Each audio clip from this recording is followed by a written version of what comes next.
He was seconds away from saying "I do." The guests were seated. The music was playing.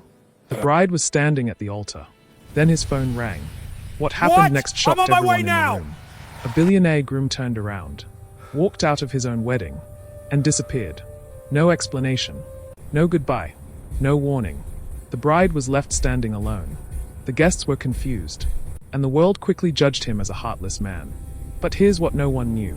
That single decision would save one life, and almost destroy another.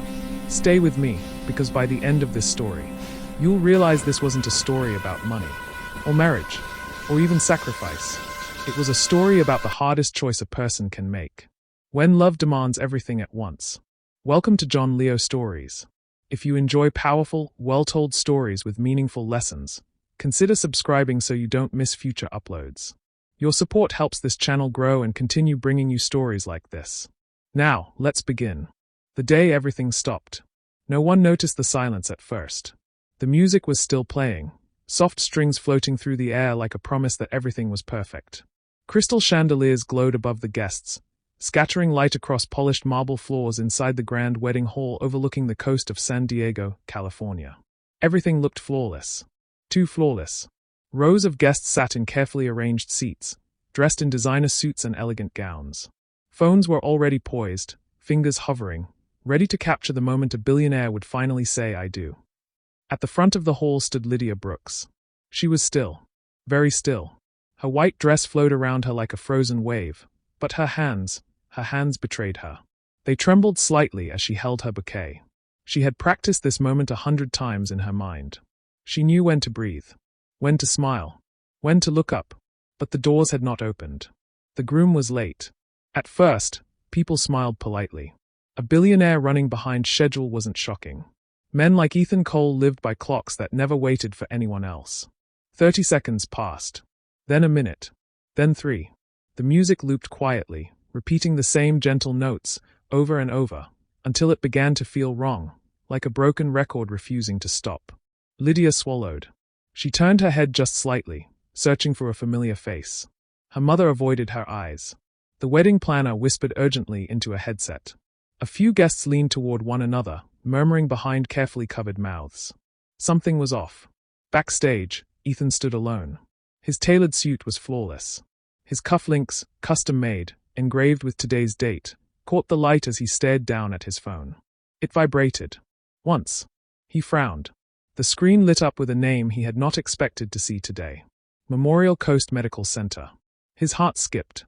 He told himself it was nothing. A mistake. An automated call. His mother had been doing better. That was what the doctors said yesterday. He answered anyway. "Mr. Cole," a calm but strained voice said. "This is the hospital." The world seemed to tilt. "Yes," Ethan replied, his voice steady, though his chest tightened. There was a pause. A breath. "We need you to come immediately." That was all it took. Not panic. Not shouting. Just 4 quiet words. Ethan closed his eyes. In that single moment, the noise of the wedding disappeared. The laughter. The music. The celebration waiting just beyond the doors. Replaced by a memory. A woman standing in a small kitchen years ago, counting coins on a cracked table. A woman telling a young boy, "Don't worry, Ethan. I'll figure it out." A woman who never complained, even when life took everything from her. His mother. "Is she?" Ethan began. "She's asking for you," the voice interrupted gently. His hand tightened around the phone. "When?" he asked. "Now." Ethan didn't say goodbye. He didn't ask questions. He didn't tell anyone.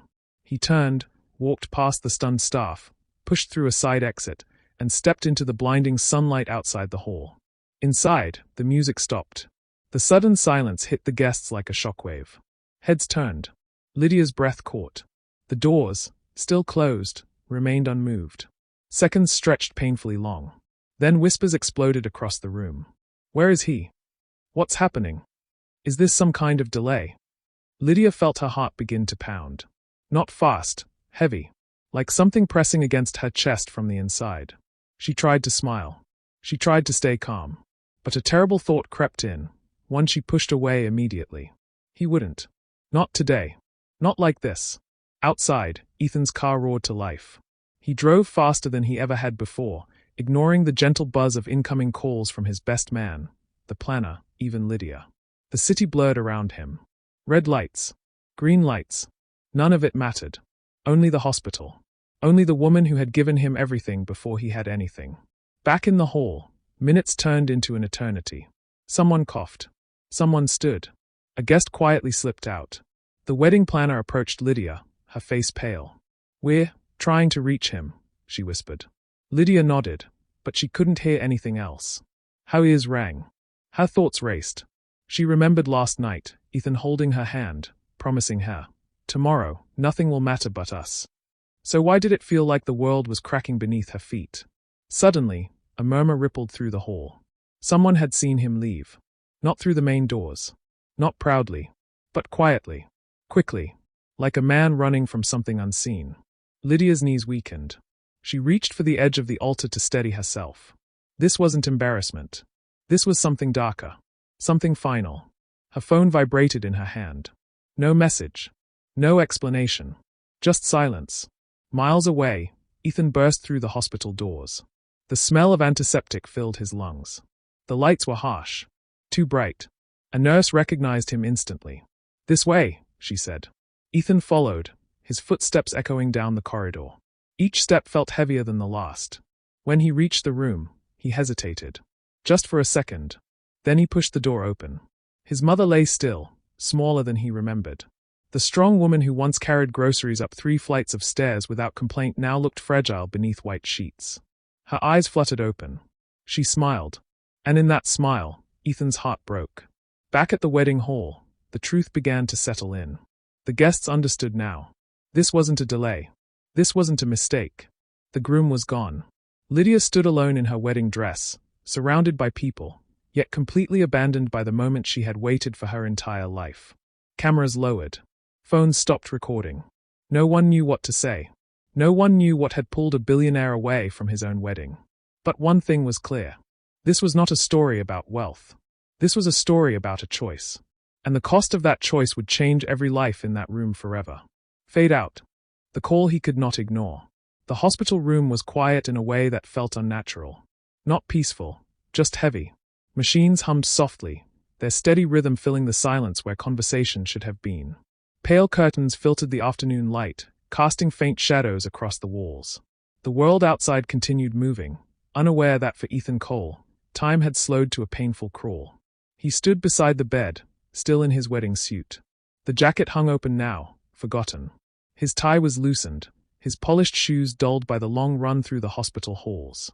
He looked out of place here, like a man who had walked out of a dream and straight into a nightmare. On the bed lay Margaret Cole, his mother. Her skin looked thinner than he remembered, almost fragile, as though life itself had gently stepped back from her. Tubes and wires surrounded her, silent witnesses to a battle she had been fighting long before today.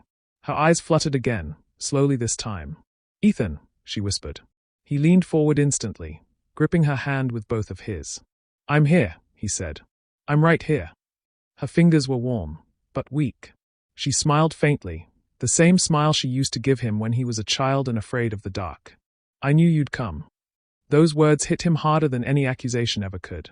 "I wouldn't be anywhere else," Ethan replied, his voice breaking despite his effort to control it. She studied his face, her eyes lingering on his suit, the crisp white shirt, the undone tie. "You look handsome," she said softly. Ethan swallowed. Today was supposed to be.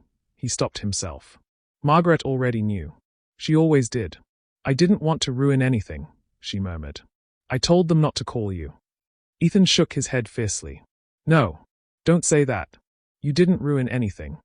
He sat down beside her, lowering himself so their faces were level. "You are the reason I'm standing here at all." Her lips trembled slightly. Memories rushed through his mind, uninvited, relentless. Late nights when she came home exhausted but still helped him with homework. Mornings when she pretended she wasn't hungry so he could eat more. The nights she sat by his bed when he was sick, whispering that everything would be okay. When he had failed his first business venture, she was the one who told him not to quit. When he made his first $1 million, she cried like he'd won the world. And now, she was lying here, fragile and quiet. "I was scared," Ethan admitted, his voice barely above a whisper. "I didn't want today to come with fear." Margaret squeezed his hand weakly. Life doesn't ask permission, she said. It just happens. A nurse entered quietly, checking monitors, adjusting a setting. She gave Ethan a sympathetic glance before leaving them alone again. Ethan looked at his phone on the table. Dozens of missed calls. Messages he hadn't read. He knew what they would say. Where are you? What's happening? Please explain. And somewhere among them, Lydia. The thought tightened his chest. He had left her standing alone. He had chosen not to explain. Not yet. Because if he had opened his mouth back there, he might not have been able to leave. Margaret noticed his distant stare. She's kind, she said suddenly. Ethan looked up. What? The woman you're marrying, Margaret continued. I could hear it in your voice whenever you talked about her. He nodded slowly. She is. Then she'll understand, Margaret said. Ethan wasn't sure about that. Understanding didn't erase pain. Understanding didn't change how today would look from the outside. To the world, he hadn't made a noble choice. He had simply walked away.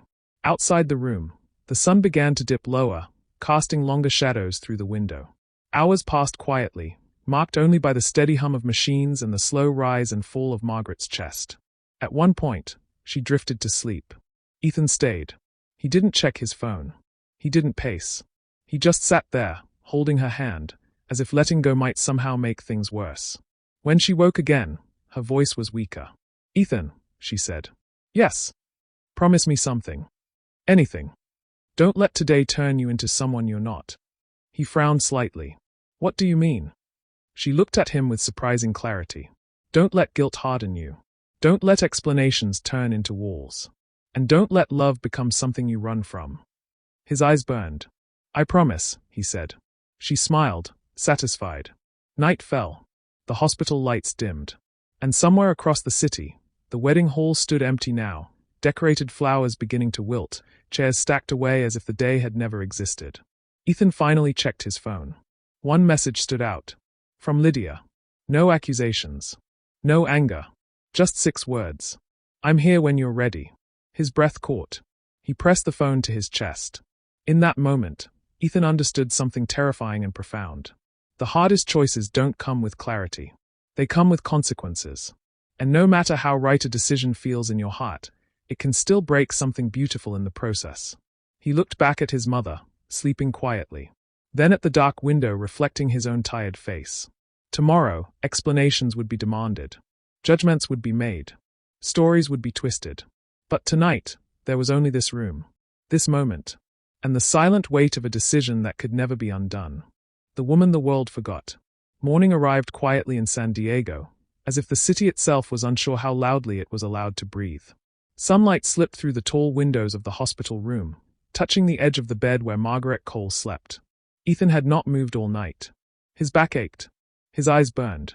But he stayed exactly where he was, afraid that even the smallest movement might somehow break the fragile balance holding the moment together.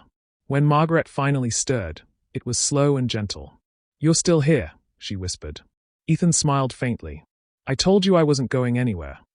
She nodded, satisfied, then drifted back into sleep. Only then did Ethan step outside the room. The hallway felt longer than it had the night before. Brighter, louder, more real. And reality waited for him in the form of his phone. He hadn't checked it properly yet, not because he didn't care, but because he did. Too much. His screen lit up with missed calls, notifications, messages stacked on top of one another like accusations. Business partners. Friends. Family. News alerts. Speculation had already begun. He ignored them all. Except one. Lydia. He opened her message again, rereading the same sentence he had read a dozen times through the night. I'm here when you're ready. No anger. No demand. No blame. It unsettled him more than shouting ever could. Across the city, Lydia sat alone in a quiet hotel room. The dress was gone now, carefully folded and placed back into its garment bag like a memory she wasn't sure she was allowed to keep. Her reflection stared back at her from the mirror, eyes swollen, makeup washed away, strength held together by something deeper than pride. The wedding hall had emptied hours ago. Guests had left in clusters, whispering, speculating, deciding who was right and who was wrong without knowing anything at all. Lydia hadn't stopped them. She hadn't defended Ethan. She hadn't defended herself. Because deep down, she knew something the rest of them didn't. This wasn't a disappearance. It was an emergency. She sat on the edge of the bed, phone in her hands, replaying the last memory she had of Ethan before everything fell apart. The way his eyes had searched the room that morning. The way he had held her hand just a second longer than usual. The way he had whispered, "No matter what happens, trust me." A knock sounded at the door. She froze, then stood slowly, steadying herself before opening it. Her mother stood there, concern etched across her face. "Sweetheart," she said softly. Lydia stepped aside, letting her in. They didn't hug. They just Saturday. Sometimes pain didn't need comfort, it needed space. "People are talking," her mother said gently. "I know," Lydia replied. "Do you want to say anything? To anyone?" Lydia shook her head. "Not yet." Her mother studied her.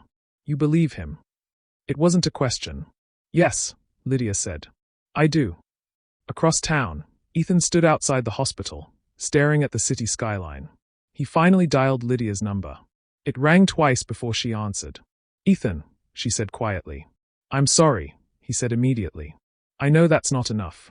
I know it doesn't fix anything. But She interrupted him. "Is she okay?" The question caught him off guard. "My mother," she added. "She's stable," he replied.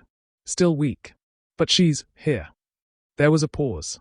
"I'm glad," Lydia said. He closed his eyes. "I didn't leave because of fear," he said.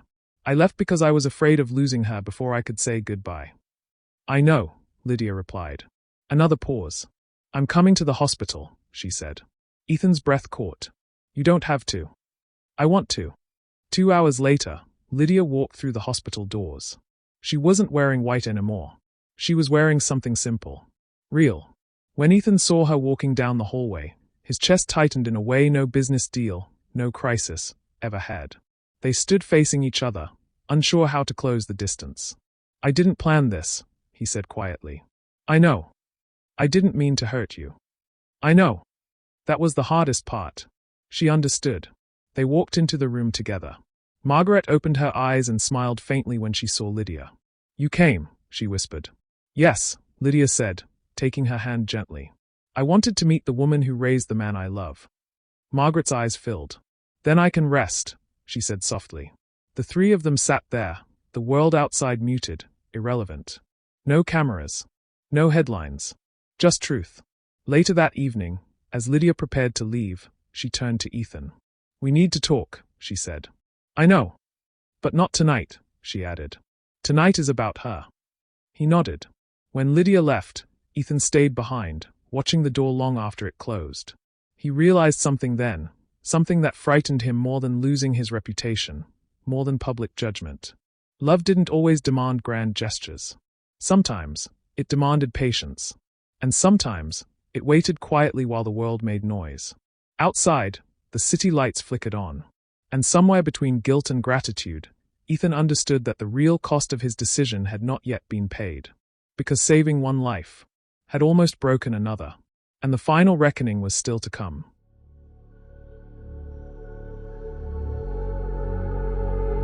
What really mattered? The first thing Ethan Cole noticed when he woke up the next morning was the silence. Not the heavy, frightening silence of the night before, but a calmer one. The kind that didn't press on his chest. The kind that allowed him to breathe. Sunlight spilled softly into the hospital room. Outside the window, the city of San Diego was waking up, unaware of how close one family had come to losing everything. He turned toward the bed. His mother was awake. Not struggling. Not restless. Awake and smiling. "Good morning," Margaret Cole said weakly. Ethan froze for a moment, afraid to move, afraid to break whatever fragile miracle this was. "Good morning," he replied, his voice thick. She looked better. Still tired. Still fragile. But there was color in her face again. Life. Presence. "You stayed," she said. "I always will," Ethan answered. She nodded slowly. "Then I did something right." Later that afternoon, the doctor returned with news that felt unreal just days ago. Margaret would need time, rest, and careful monitoring, but she was no longer in immediate danger. When the doctor left, Ethan sat down heavily, covering his face with his hands. He hadn't cried yet. Not really. The tears came now, quiet, uncontrollable, filled with relief and exhaustion. Margaret reached for his hand. "You don't have to be strong all the time," she whispered. Ethan laughed softly through tears. You're the strongest person I know. She smiled. Then you learned well. That evening, Lydia returned. Not as a bride. Not as a woman waiting at an altar. But as herself. She brought soup from a small family restaurant nearby, the kind Margaret loved. She remembered Ethan mentioning it once, casually, months ago. Margaret noticed. You listen, she said to Lydia warmly. Lydia smiled. I try. They sat together, the three of them, sharing stories that had nothing to do with weddings or wealth. Margaret told Lydia about Ethan as a boy, how he once sold his toy car collection to buy groceries when money was tight. How he used to fix broken appliances in their tiny apartment, so she wouldn't have to call anyone. Ethan groaned. You promised you wouldn't tell those stories. Margaret laughed softly. I promised no such thing. Lydia looked at Ethan differently now, not as a man who left her standing alone, but as a man shaped by sacrifice long before she met him. Later, when Margaret fell asleep again, Ethan walked Lydia outside. The hospital garden was quiet, lit by warm yellow lights. The scent of flowers drifted gently through the air. I owe you more than an apology, Ethan said. Lydia shook her head. You don't owe me anything. I hurt you. You chose your mother, she replied calmly. And if you hadn't, I would have questioned the man I was about to marry for the rest of my life. He turned to her, stunned. She continued, Love isn't proven by perfect moments. It's proven by difficult choices. They stood there, hands brushing, not rushing, not forcing what had been paused. Days passed. Margaret grew stronger. Ethan handled the noise of the outside world quietly. He didn't give interviews. He didn't issue statements. He let people believe whatever they wanted. Because the truth no longer needed defending. One afternoon, Margaret called Ethan and Lydia into her room. She looked at them carefully, then said, I don't want you two to carry this story like a wound. Ethan frowned. What do you mean? I want you to rewrite it, she said. Not as a tragedy, but as a beginning. She paused, then added with a playful glint in her eye, and I would still like to see my son get married. Lydia laughed softly. Ethan felt his chest tighten, not with fear this time, but with something warm and certain. 3 months later, there was no grand announcement. No cameras. No headlines. Just a small garden in Northern California. Wildflowers. Wooden chairs. A simple arch. Margaret sat in the front row, wrapped in a light shawl, her eyes shining. Ethan stood beside Lydia, not in a rush, not distracted, not torn between worlds. Fully present. When it was time to speak, Ethan took a breath and said, I once thought success meant never being forced to choose. I was wrong. Real success is knowing what matters when you must. Lydia squeezed his hand. I once thought love meant being chosen first, she said. Now I know it means being chosen honestly. They exchanged vows that weren't perfect, but were real. And when they kissed, there was no applause at first. Just quiet smiles. Later, as the sun dipped low and guests mingled, Margaret pulled Ethan aside. I won't always be here, she said gently. I know, he replied. But I'll always be with you, she continued. In the choices you make. In the way you love. In the way you show up. Ethan nodded, unable to speak. That night, as Ethan and Lydia stood together under the stars, Lydia rested her head on his shoulder. Do you ever regret that day? She asked. Ethan thought carefully. No, he said. Because if love couldn't survive that test, it wasn't ready for a lifetime. She smiled. Moral lessons. This story was never about money. It was about priorities. It taught that true character is revealed under pressure, not comfort. Love is not proven by perfect timing, but by honest choices. Family, when honored with integrity, strengthens, not weakens, romantic love. Silence, patience, and understanding can heal what explanations cannot. Some choices will cost you applause. Some will cost you comfort. But the right ones will give you peace. And in the end, that is worth more than anything money can buy. Sometimes, life doesn't test us when things are easy. It tests us in the moments that break the silence. When every choice costs something. Ethan Cole didn't walk away from his wedding because he lacked love. He walked away because love demanded courage. In one day, he learned that wealth cannot delay time. Success cannot silence responsibility. And applause cannot guide the heart. Lydia learned that real love isn't about being chosen first. It's about being chosen honestly. And Margaret showed us that sacrifice never ends. But when it's honored, It gives birth to stronger bonds, deeper trust, and love that survives the hardest moments.